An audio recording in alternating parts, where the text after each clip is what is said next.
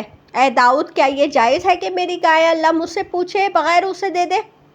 حضرت داؤد علیہ السلام نے اس شخص کو ڈانٹتے ہوئے فرمایا، اے شخص، زیادہ بک بک نہ کر، میں نے ابھی اس مقدمے کا فیصلہ ہی نہیں کیا ہے۔ بہتر ہے کہ تو اپنا سارا مال اور جائیداد اس دعا مانگنے والے کے حوالے کر دے، اور ورنہ تیری سخت رسوائی ہوگی اور تو نے جو ظلم و ستم کیے ہیں وہ بھی ظاہر ہو جائیں گے۔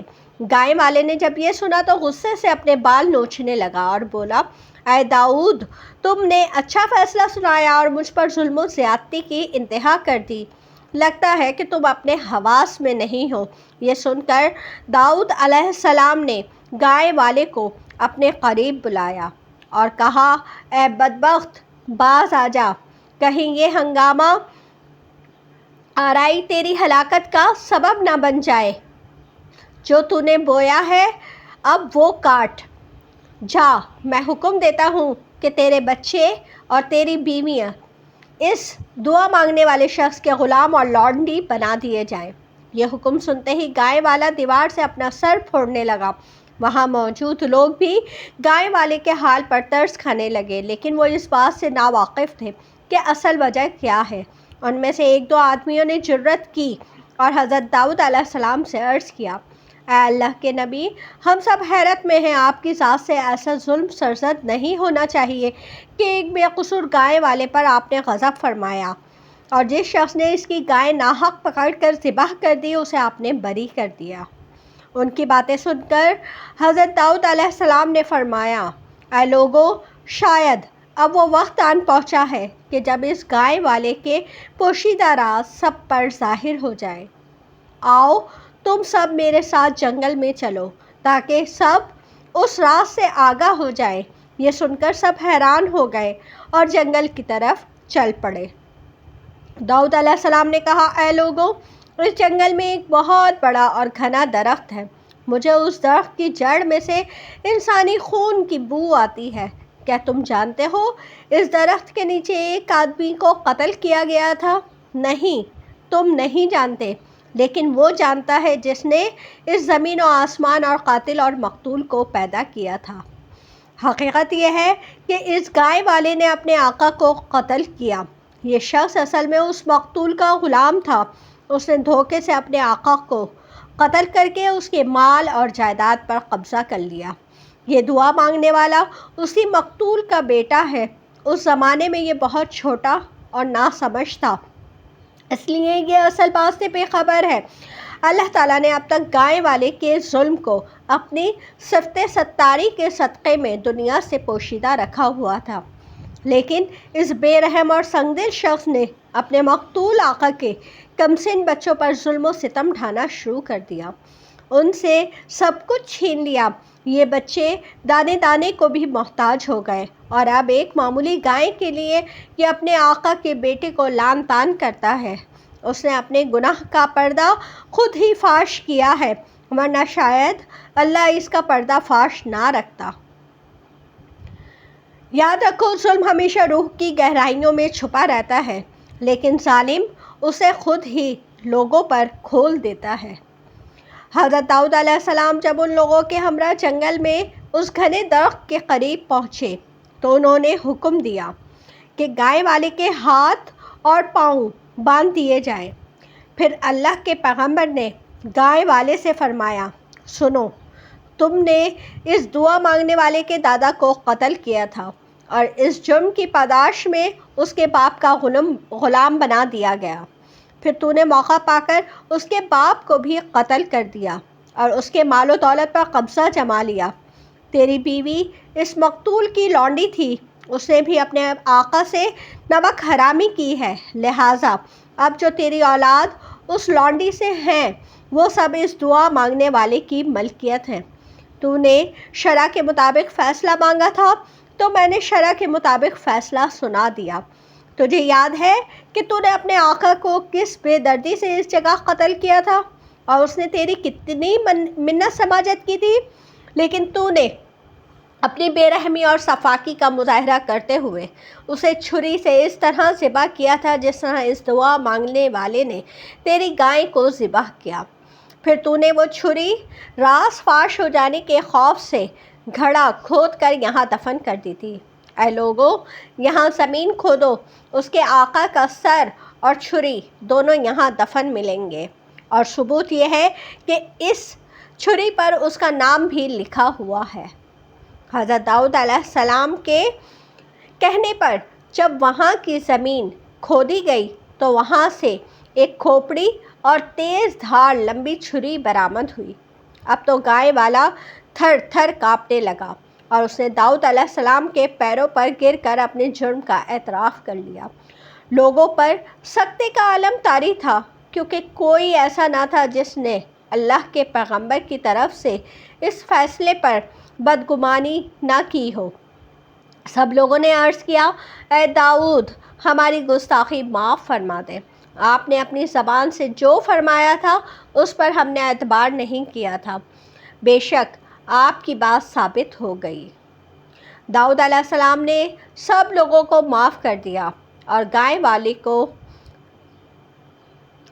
والے کے بارے میں حکم دیا کہ چونکہ اس کا جرم ثابت ہو چکا ہے اور یہ قاتل ہے، اس لیے شریعت کے فیصلے کے مطابق اس سے قصاص لیا جائے۔ چنانچہ اس چھری سے اس کی گردن اڑا دی گئی۔ اس کے بعد حضرت داؤد علیہ السلام نے فرمایا، اللہ حلیم ہے اور وہ گناہ گاروں سے درگزر کرتا ہے، لیکن جب ظلم حد سے بڑھ جاتا ہے تو اللہ ظالم کو رسوا کر دیتا ہے۔